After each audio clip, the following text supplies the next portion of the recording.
कौसल्या सुप्रजा राम पूर्वा सन्ध्या प्रवर्तते उत्तिष्ठ नरशार्दूल कर्तव्यं दैवमान्हिकम् उत्तिष्ठोत्तिष्ठ गोविन्द उत्तिष्ठ गरुडध्वज उत्तिष्ठ कमलाकान्त त्रैलोक्यं मङ्गलं कुरु. Salutation to Sri Govinda.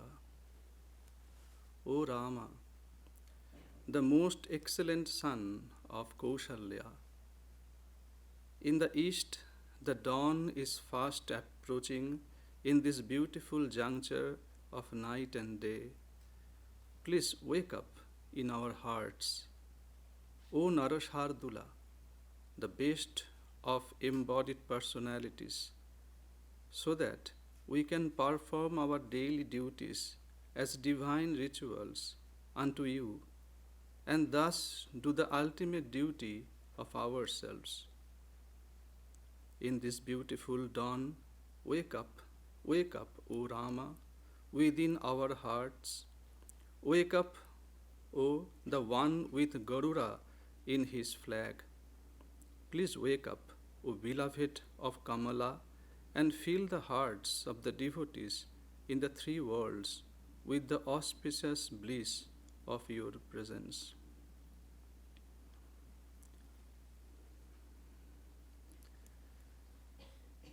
Good morning. This portion of this opening verse is a part of Sri Venkateshwara Suprabhatam mantra. So, why today I have started this talk with this chanting, I will try to discuss it or explain it in due course. The title of our talk is Swami Vivekananda, the Awakener of the Sleeping Soul. So today we'll try to discuss 3 points: Swami Vivekananda, the awakening, and the sleeping soul. About Swami Vivekananda, I need not to say anything. Perhaps almost all of you know that last Friday we have celebrated the Janma Tithi, the birthday according to lunar almanac of Swami Vivekananda, the birthday of Swami Vivekananda. So today is the special service. So, and other things are the awakening and the sleeping soul.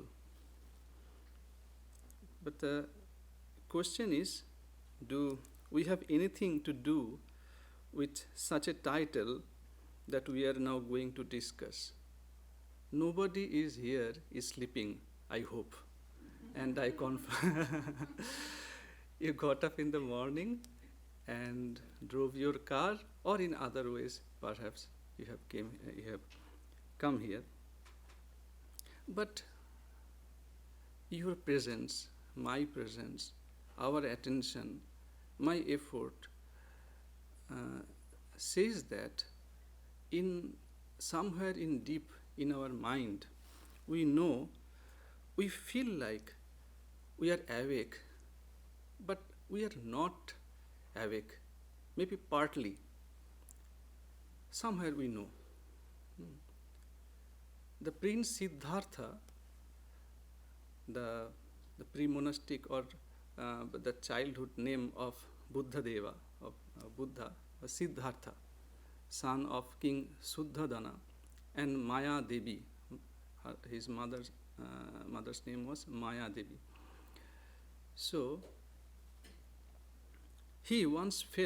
Siddhartha once felt that he was not fully awake, maybe half sleep.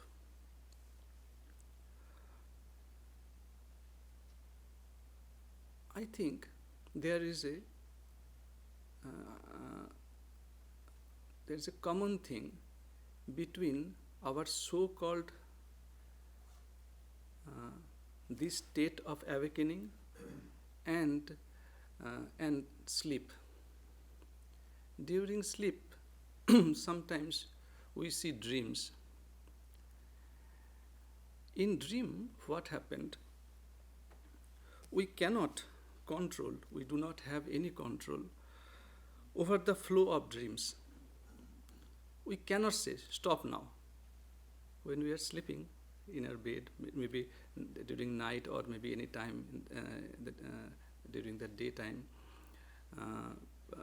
we cannot say, stop dreaming. I do not want to see the next scene. You have to see. You cannot stop. And during, in this so-called waking state, we also driven by our karma, which is actually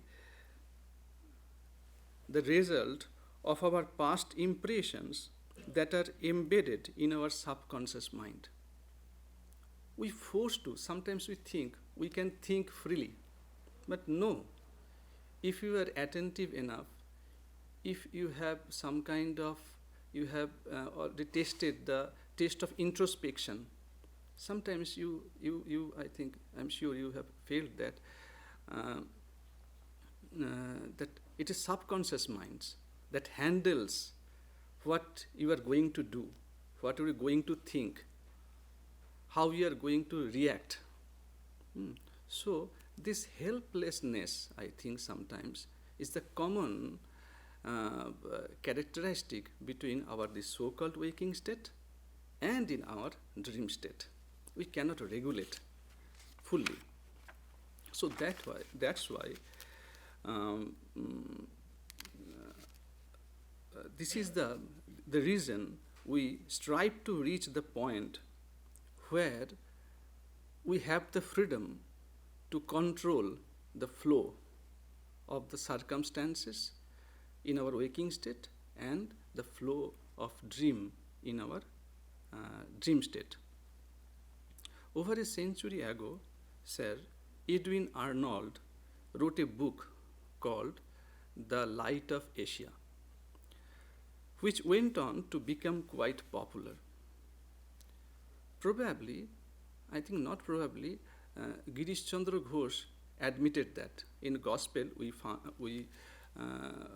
have seen the conversation between Girish Chandra Ghosh and probably Dr. Mohendralal Sarkar. So when Girish Chandra wrote a drama, he was a famous dramatist of Bengal. So he wrote a drama called Buddha Charita, the life of Buddha. The songs used in that play were very popular, particularly one song. Even a few years ago, a modern Bengali singer re-recorded that song. The song begins with like that, Juraite chai, kothaye jurai. So that I will try to read out the English translation of that song. We mourn for rest, alas, but rest can never find. It is Siddhartha. In that song,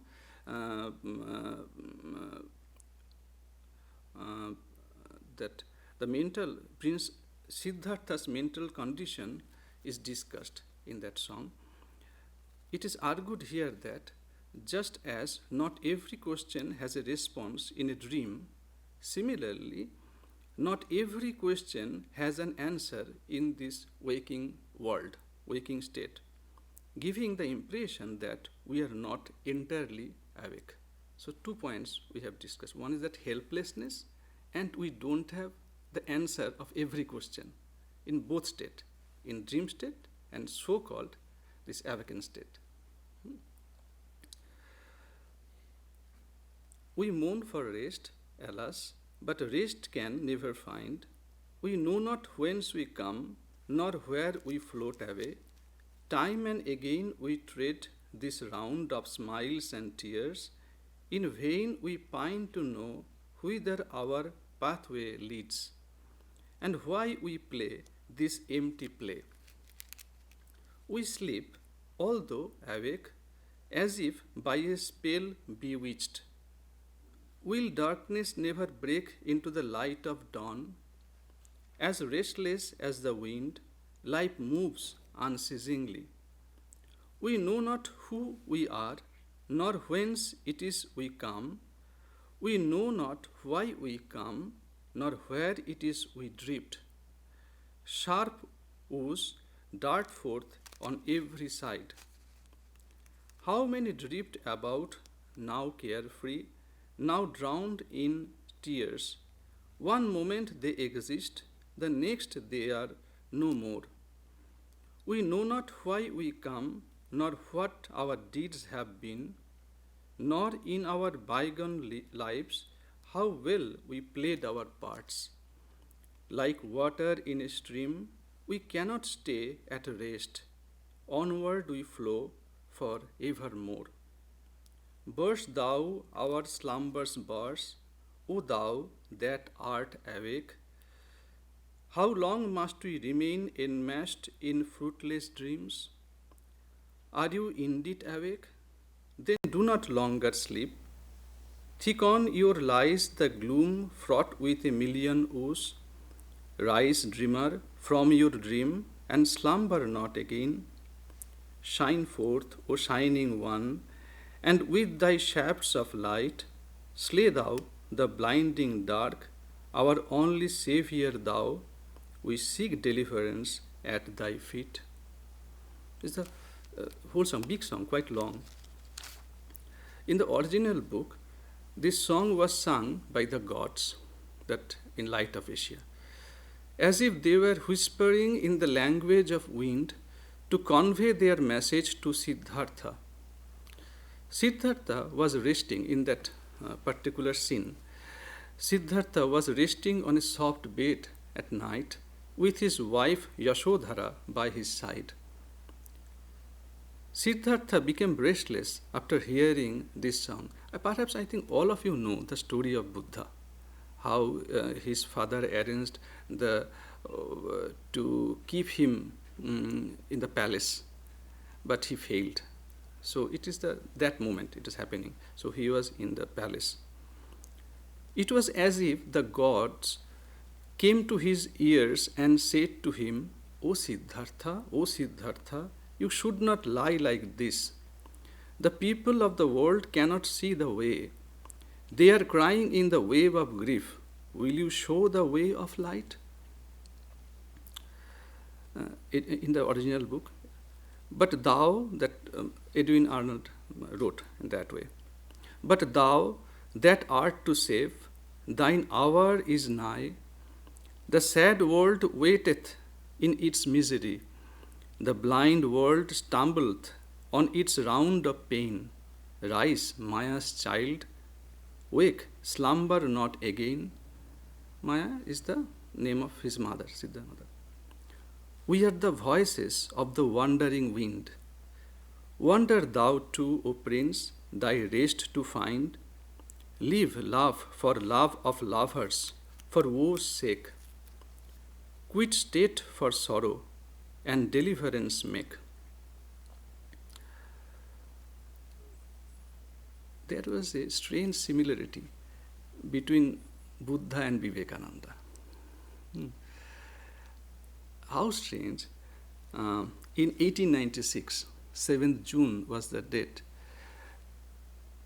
Swami Vivekananda wrote a letter to Sister Nivedita. Sister Nivedita was from Irish origin. She is of Irish origin. When Swami Vivekananda, Swamiji means Swami Vivekananda, he went to London. So Sister Nivedita, then Miss Margaret Noble, she met Swami Vivekananda, and Swamiji saw something in her, a great future. So after some meeting, he wrote a letter to Sister Nivedita. And the letter, it says the same thing. that gods said to Siddhartha. Dear Miss Noble, it was very important letter. I cannot say part of it, read part of it. I have to read the whole thing. It is a temptation for me. Please don't mind. So, dear Miss Noble, my ideal indeed can be put into a few words, and that is to preach unto mankind their divinity and how to make it manifest in every movement of life.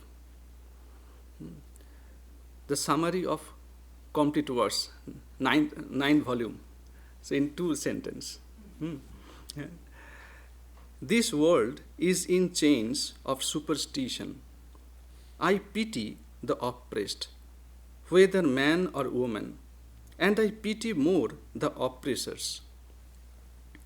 One idea that I see clear as daylight is that misery is caused by ignorance and nothing else. Who will give the world light? Sacrifice in the past has been the law. It will be, alas, for ages to come. The arts, bravest and best will have to sacrifice themselves for the good of many, the welfare of all. Buddhas by the 100 are necessary with eternal love and pity. Religions of the world have become lifeless mockeries. What the world wants is character. The world is in need of those whose lives are of one burning love, selfless. That love will make every word tell like a thunderbolt. It is no superstition with you, I am sure. He could see what is happening inside Miss Noble's, mind. It is no superstition with you, I am sure. You have the making in you of a world mover, and others will also come. Bold words and bolder deeds are what we want. Awake, awake, great one, the world is burning with misery. Can you sleep? Let us call and call till the sleeping gods awake, till the God within answers to the call. What more is in life? What greater work? The details come to me as I go. I never make plans. Plans grow and work themselves. I only say, awake, awake, may all blessings attend you forever. Yours affectionately, Vivekananda. Nivedita responded to her guru's call. She lived a life that still inspires thousands of idealistic people who want to live a life of great purpose. Indeed, it was impossible for anyone to ignore Vivekananda's call. It was not possible for those who came in contact with Swamiji even once in their life. Later, Nivedita shared an experience to hear Swamiji in the podium. Swamiji was lecturing, so he shared that experience, I think, in a letter she wrote. Swamiji has just lectured. I went early and took the seat at the left end of the second row, always my place in London, though I never thought of it at that time. Then as we sat and waited for him to come in, a great trembling came over me, for I realized that this was, simple as it seemed, one of the test moments of my life. Since last I had done this thing, how much had come and gone, my own life, where was it? Lost, thrown away like a cast-off garment, that I might kneel at the feet of this man. Would it prove a mistake, an illusion, or was it a triumph of choice? A few minutes would tell. And then he came. His very entrance and his silence as he stood and waited to begin were like some great hymn, a whole worship in themselves. That was Nivedita.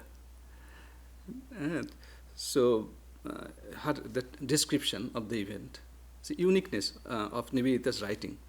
So he wrote, his very entrance and his silence as he stood and waited to begin were like some great hymn, a whole worship in themselves. At last he spoke. His face broke into fun, and he asked what was to be his subject. Someone suggested the Vedanta philosophy, and he began. No preparation. Oneness, the unity of all. And so the final essence, Swami started, and so the final essence of things is this unity. What we see as many, as gold, love, sorrow, the world, is really God. We see many, yet there is but one existence. These names differ only in the degrees of their expression. The matter of today is the spirit of the future, the worm of today, the God of tomorrow. These distinctions which we so love are all parts of one infinite fact, and that one infinite fact is the attainment of freedom. All our struggle is for freedom. We seek neither misery nor happiness, but freedom. Man's burning, unquenchable thirst, never satisfied, asking always for more and more. Then perhaps he saw some Americans in the audience. In the UK.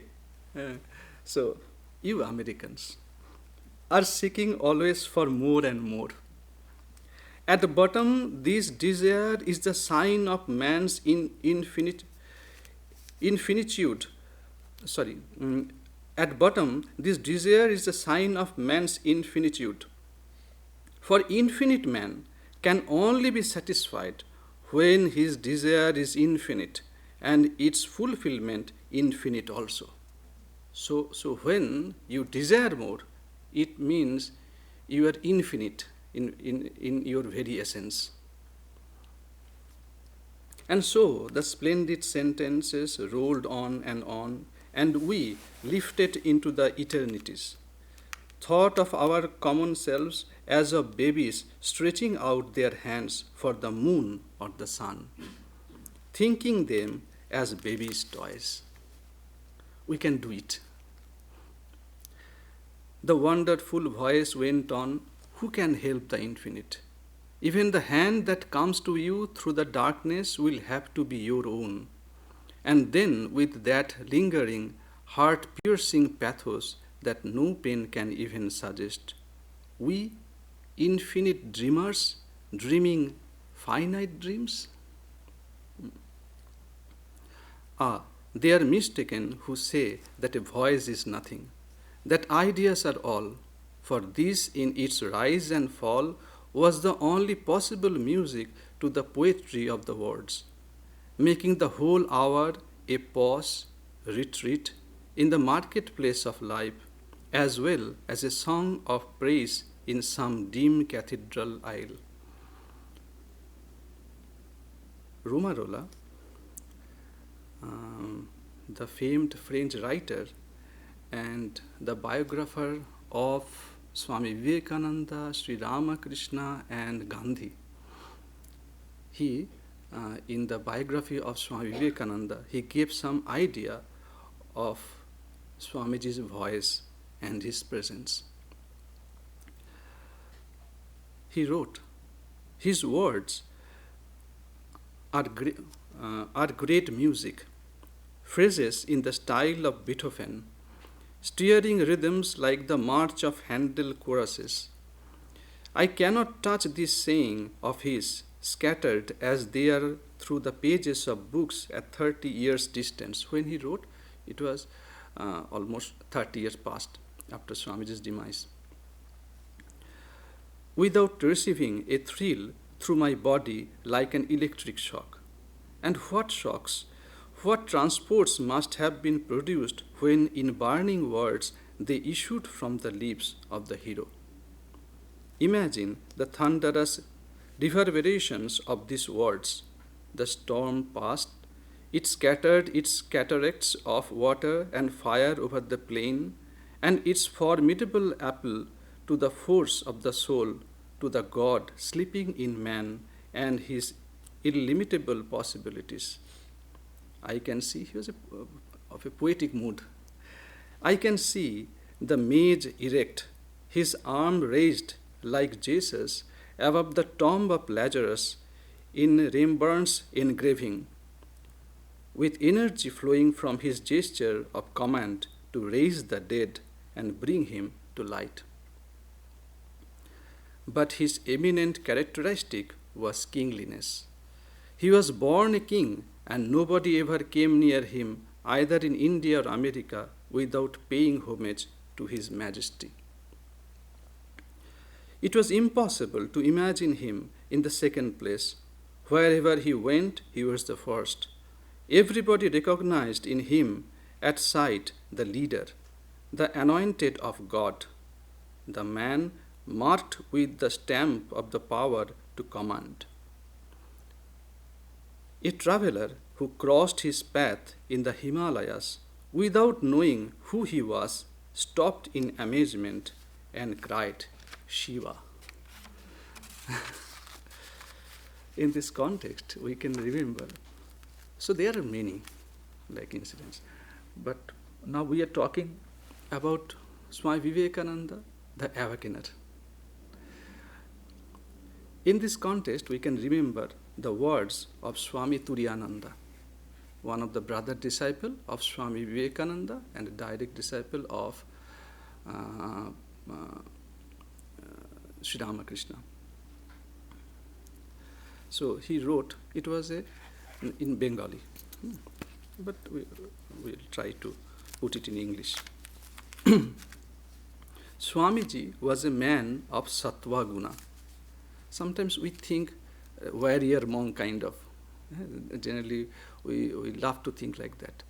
But in depth, if you read the remark on Swami Vivekananda that Sri Ramakrishna made and his brother is something different. So he wrote like that, Swamiji was a man of sattva guna. Who else had so many noble qualities? It is not hearsay. He wrote, I think in a conversation, he spoke like that. Somebody recorded. So these sentences sounds like a conversation, not a writing. Swamiji was a man of sattva guna. Who else had so many noble qualities? It is not hearsay. I lived with him and saw for myself. He sat for meditation at 9 o'clock at night and got up at 5 in the morning and then went to bed. Mosquitoes covered his body in such a large numbers that it seemed as if he were wearing a blanket, a black blanket. He looked like Lord Shiva when meditating. These are the signs of sattvic qualities, full control over the senses and the mind and complete tranquility. In some other occasion, Turiyanandaji again, he told, telling the news of Krishna's demise to Vidura, Uddhava laments. What a wonder! He was born in the Yadu clan, but no one in the Yadu clan could understand him. Despite sleeping, eating, playing together day and night, no one could understand Sri Krishna. He behaved just like one of our friends. We mixed with him. Why only the Yadu clan? The whole human society is unfortunate. No one recognized him. Uddhava was right. We also spent years together with Swamiji, Swami Vivekananda. Eating together, sitting, walking, sleeping together, reading scriptures, making fun, day after day, but we didn't know Swamiji at all. We did not understand his real nature at all. What a great man he was. We did not realize the least while he was alive. Now I understand, little by little, the magnitude of this great soul whom Sri Ramakrishna brought with him is unfathomable to our intellect. The more I listened to Uddhava, the more I felt that Uddhava was right. What have we not done with Swamiji? But we were unable to apprehend him. Those days we used to think that he was like us, but of a very high class, more expert than us in all matters, so far it seemed. He could sing, he could debate, he could fight, everything. Yeah. I believe that no one has ever been born before who possessed so many amazing qualities in one person. He knew how to appreciate a good thing. You see, the change of thought. He knew how to appreciate a good thing. If he could see even a little good in a person, he had a habit of making a mountain out of a molehill. He had infinite power to push people up. What a great soul he was. How much he used to feel for others. You see, that is, you have to read the words of died disciples. You see, he never spoke about, he was a great singer, he was a great orator, nothing.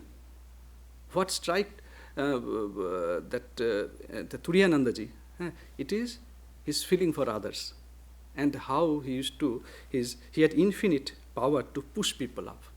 Whenever a person is meeting you, when he returns, how he feels, how she feels. So this is a sign of a great personality. I have never seen, nor will I ever see, so much love, so much compassion for all. Dead people would come alive if they heard him. Talking to ordinary people makes you sleepy. No enthusiasm comes, but on hearing Swamiji's words, even a dead person will jump up and say, "Wait for a little bit. I almost dead, but before the final call, let's hear him once." His words were so powerful that his words and message reached the heart immediately, without any delay. The idea of time would be forgotten. People even used to forget their existence. He could lift everyone's mind to a higher level. So, it is really unbelievable. In that context, I remember this remark makes me remind to a reminiscences by Manmatho Nath Ganguly. You can find this one in Reminiscences of Swami Vivekananda. He wrote. He talked about that that sometimes you remember Shiva seeing Swami Vivekananda. So it was not just a casual thing, you know. So in that reminiscences, we can see that one of those incidents that took place. So it was happened in Belur Math in Kolkata. So after some conversation, Manmatho Nath Ganguly, he asked a question to Swami Vivekananda, and it happened almost around, I think, 1898 to 99, in that time span. Please let me know what is Maya. For a while he was silent. Then he said, "If you have anything else to know, you can ask me." I said, "Sir, I have nothing more to ask. If a knower of Brahman like you cannot enlighten me, then it will remain a closed book to me during this life." At this, Swamiji began a discourse on Maya. He was speaking fast, and I followed his words and the logic. By and by, my mind lost the contact of the sense organs.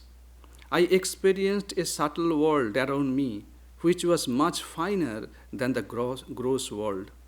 I could see with my open eyes the mutt, the monastery, the trees, and everything before me vibrating.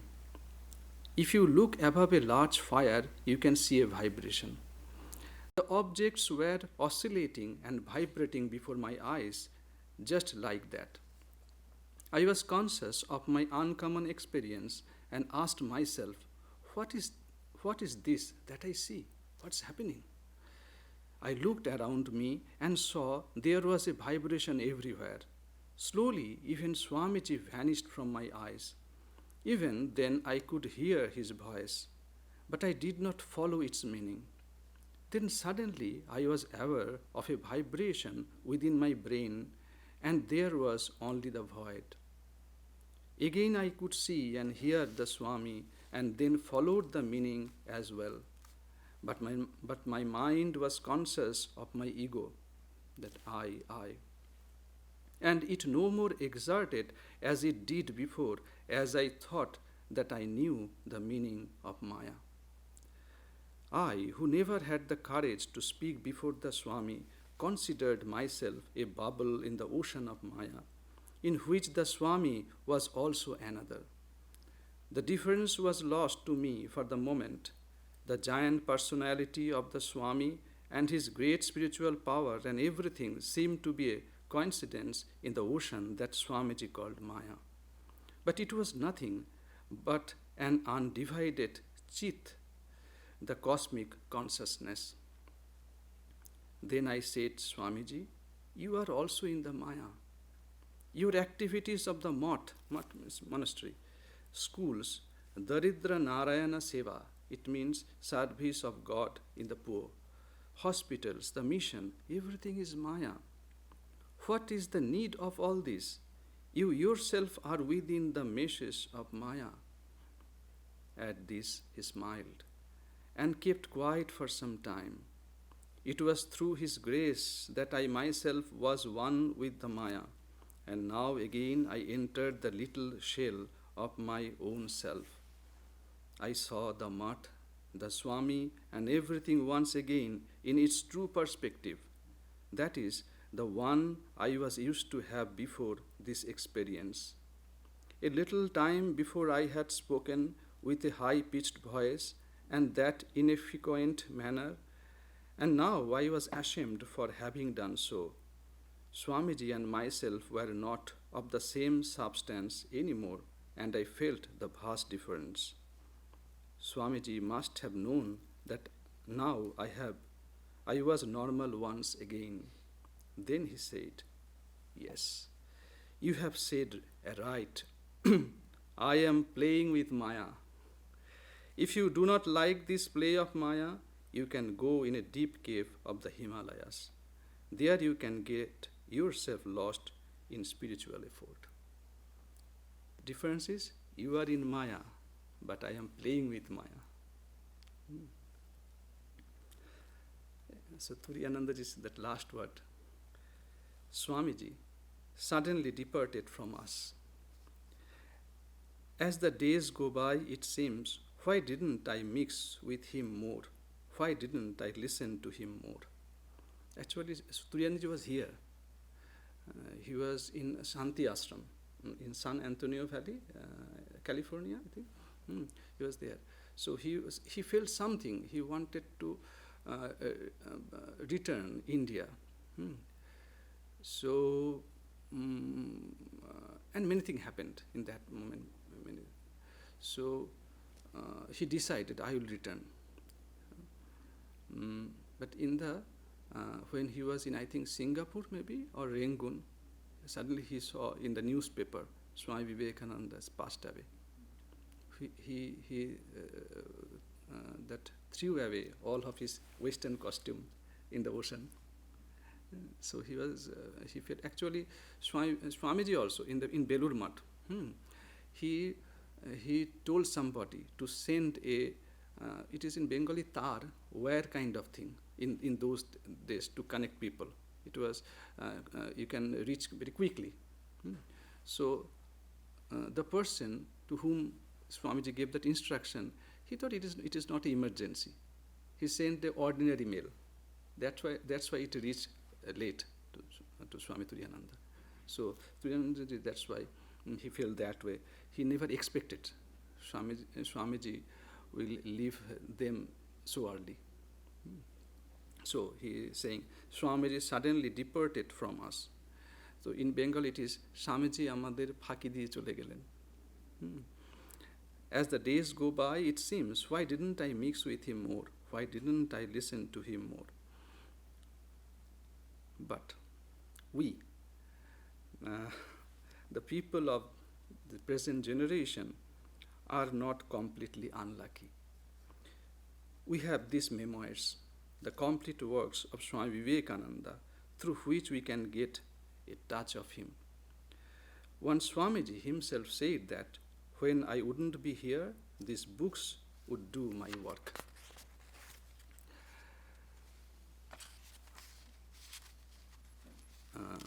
The book, some are in letters of Swami Vivekananda.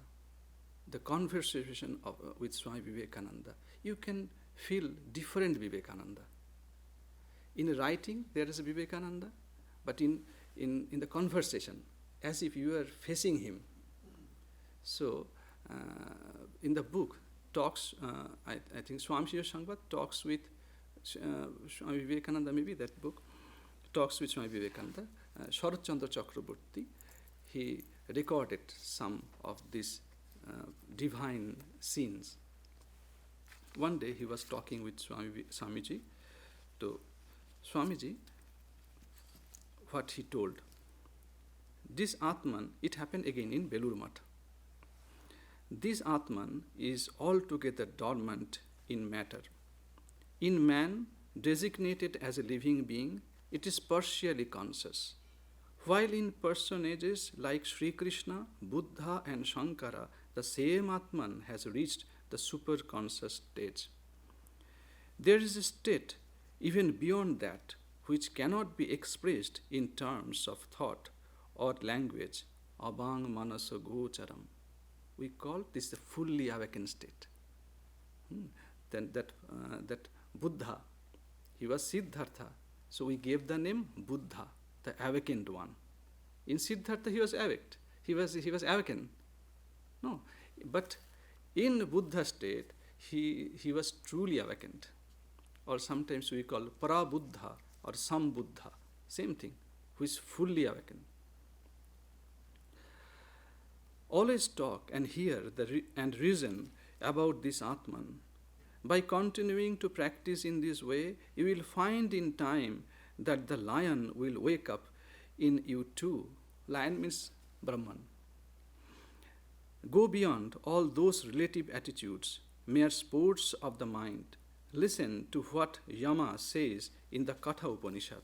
Uttisthata jagrata prapya varan nibodhata. Arise, awake, and stop not till the goal is reached. So, in many of the photographs of Swami Vivekananda, you can find this is written. So, arise, awake, and stop not till the goal is reached. So, I was quite curious. Let us see what Shankara wrote in his commentary. It was a verse taken from Katha Upanishad.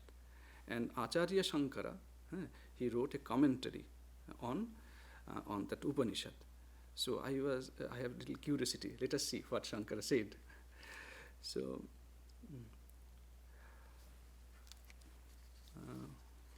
little Sanskrit, little bit, please don't mind. So he said, He Jantabaha, Atma Jnana Abhimukha Bhavata. He Jantava means the who born.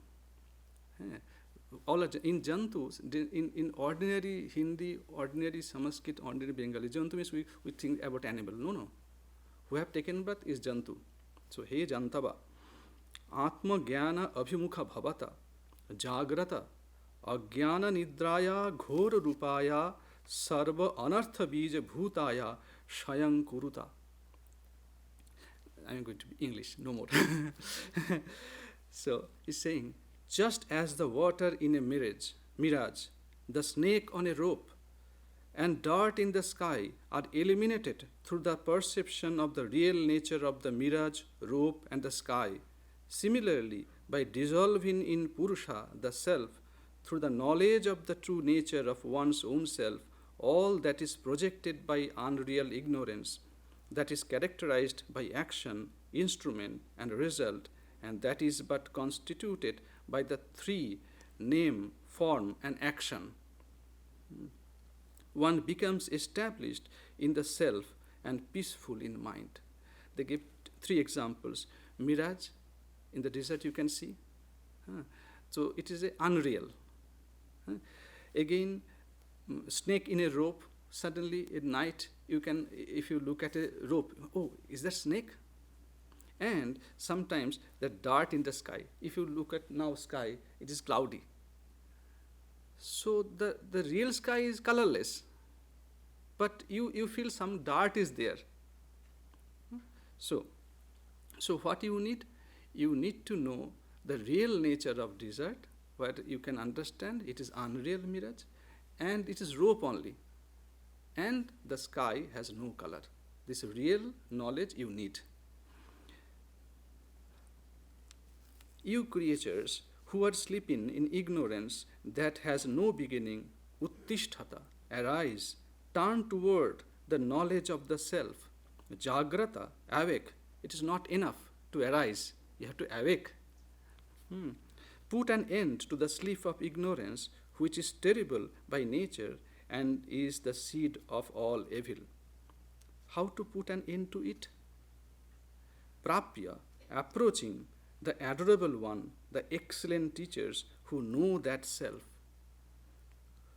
Nibodhata, learn, understand the all-pervading self taught by them as I am that. The Upanishad says out of compassion like a mother that this should not be neglected. Sometimes we call Shruti Mata. Mata means mother. The Upanishad as mother we call. Why? If you read regularly, if you contemplate regularly, so in proper time that it will come in your mind. Oh, I have read that. It will give suggestion, just like that. When you were children, your mother gave you so much suggestions. That time you just oh, what a nonsense, my mother and father saying. But in due time, after 10 years or 15 years, suddenly you discover, oh, my mother told that. So let us utilize the suggestion. So that's what they call these scriptures. They call as a mother. If you read, and it is not reading, it is study. We call swadhyaya. Read, close your eyes, meditate upon it, and practice it in action. When you are cooking, when you went for a shopping, when you are teaching in school or colleges, anything. Again, let us come back to Swamiji. So here, that last line. The Upanishad says out of compassion like a mother that this should not be neglected. For the thing to be known is comprehensible by a very fine intellect. You need a fine buddhi, shukha buddhi, say strong mind, a fine intellect that you need. So Swamiji, just like a mother now, he is an acharya, a teacher, who is talking to the disciple. Arise, awake, and stop not. So he is saying, Nayamatma balahinena labhya. The Atman is not to be gained by the weak. If there is no strength in body and mind, the Atman cannot be realized. First, you have to build the body by good nutritious food. Then only will the mind be strong.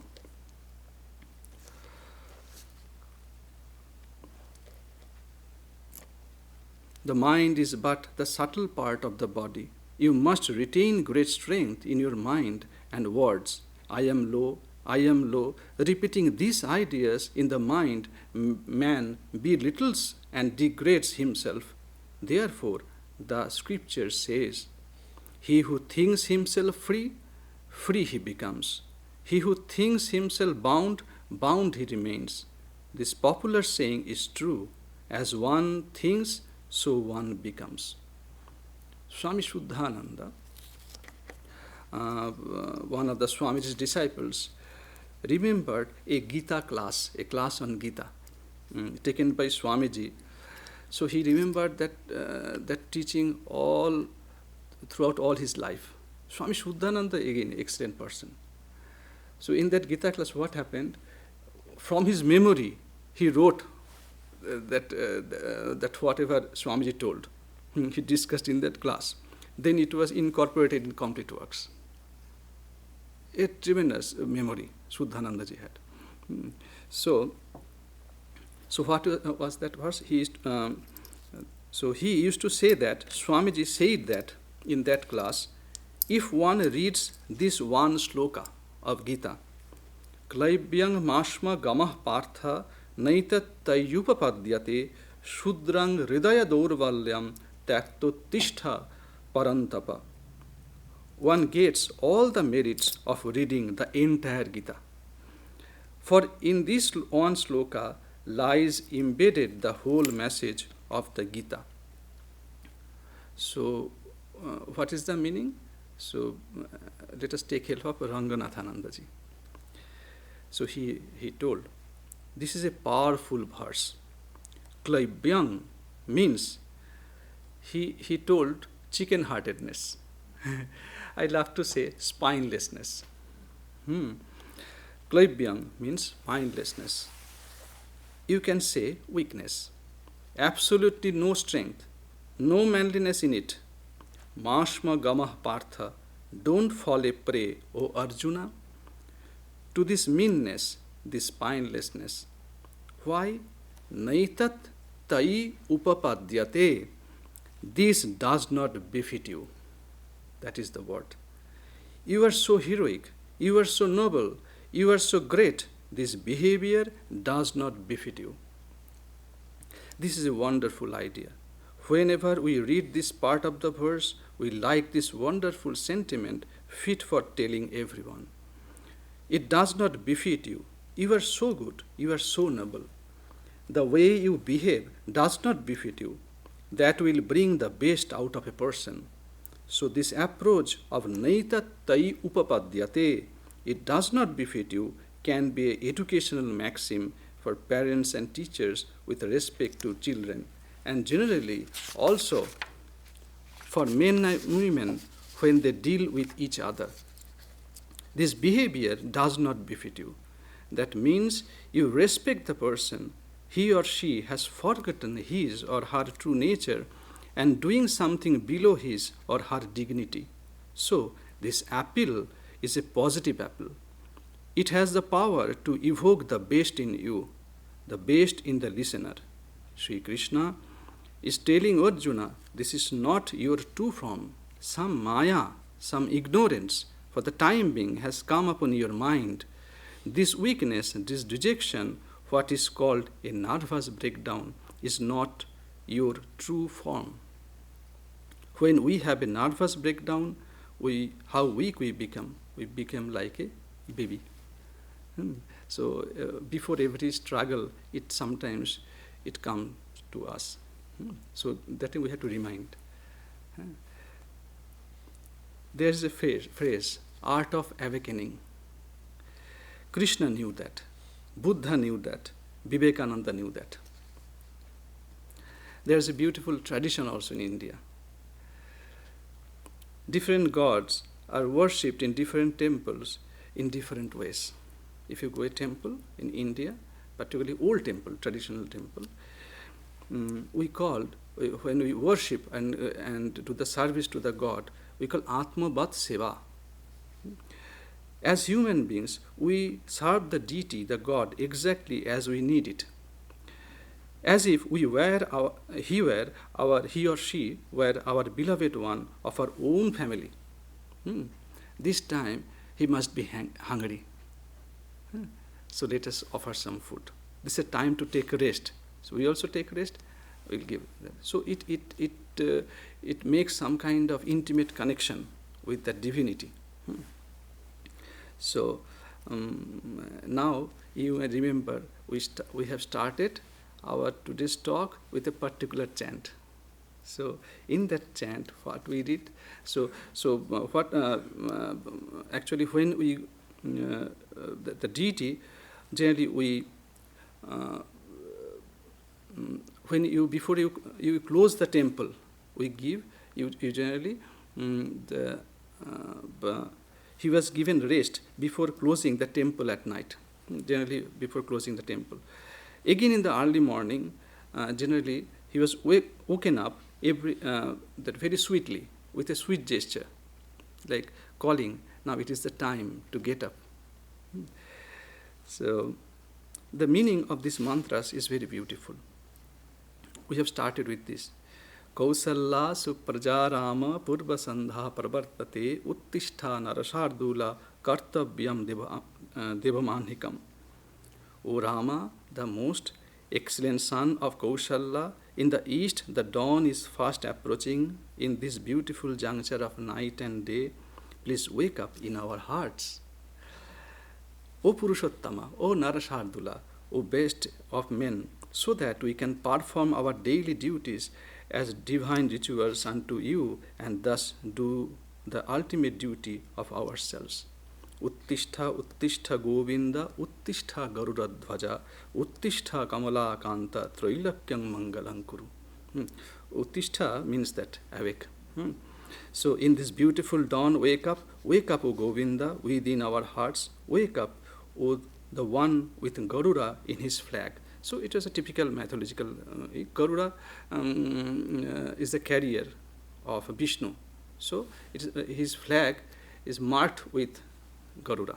So it is not only marking, we feel it is the presence of Garuda. It's a different story.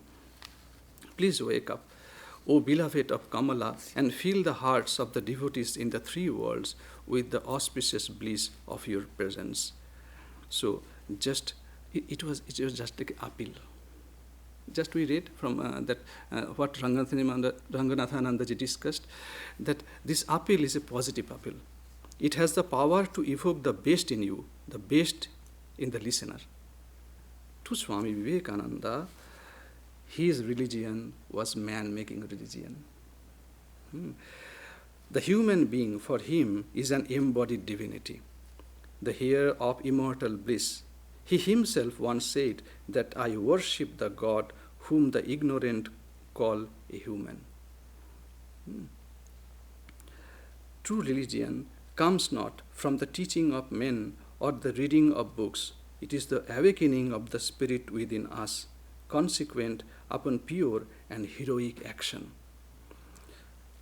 The awakening of the soul to its bondage and its effort to stand up and assert itself, this is called life, according to Swamiji. Again, teach yourselves what is real religion means. So I am skipping some of the part of today's note.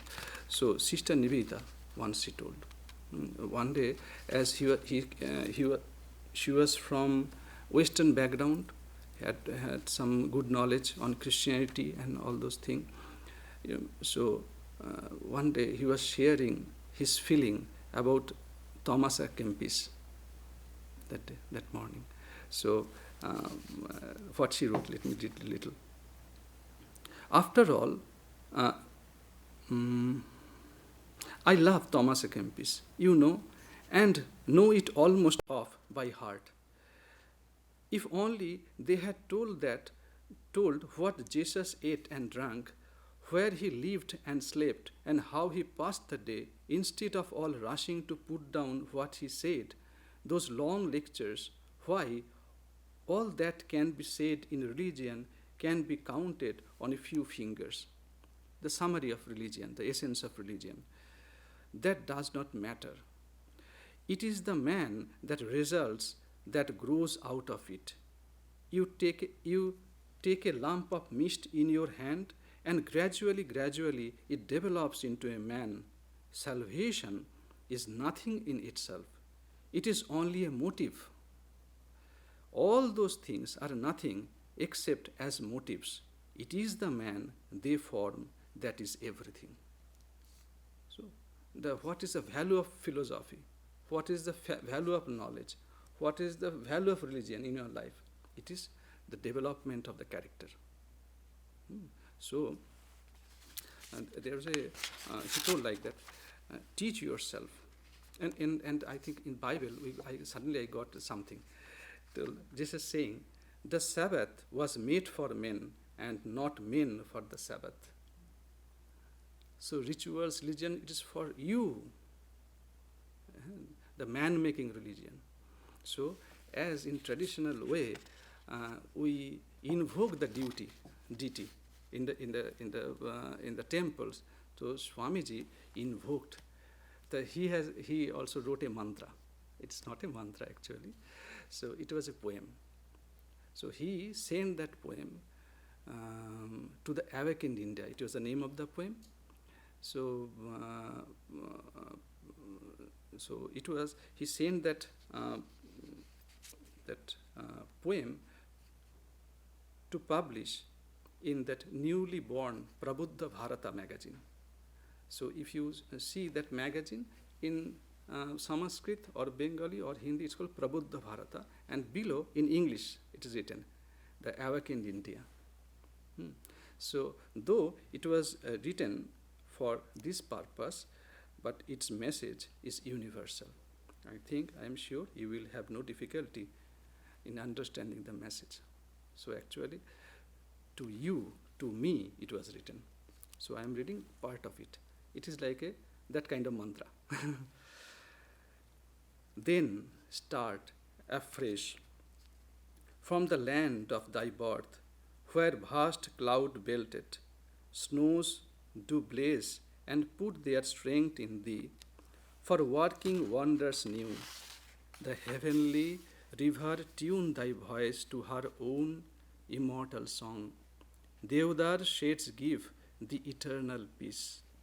And all above, Himalaya's daughter Uma, gentle, pure, the mother that resides in all as power and life, who works all works and makes of one the world, whose mercy opens the gate to truth and shows the one in all, give thee untiring strength, which is infinite love. Then speak, O love, before thy gentle voice serene, behold how visions melt and fold on the fold, visions melt and fold on the fold of dreams, deepest to void, till truth and truth alone in all its glory shines. And tell the world, arise, awake, and dream no more. This is the land of dreams, where karma weaves unthreaded garlands with our thoughts, of flowers sweet or noxious, and none has root or stem, being born in naught, which the softest breath of truth drives back to primal nothingness. Be bold and face the truth, be one with it. Let visions cease, or if you cannot, dream but truer dreams, which are eternal love and service free. So if we want to dream, let us dream truer dreams, which are eternal love and service free. Namah Shri Yatirajaya Vivekananda Suraye Satchit Sukha Swarupaya Swamine Tapaharine. Salutation to the King of Renouncers and Controller of Passions, the Swami Vivekananda, who is Satchit Ananda, the existence, knowledge and bliss absolute itself, the spiritual preceptor and the remover of distress. Om Shanti, Shanti, Shanti.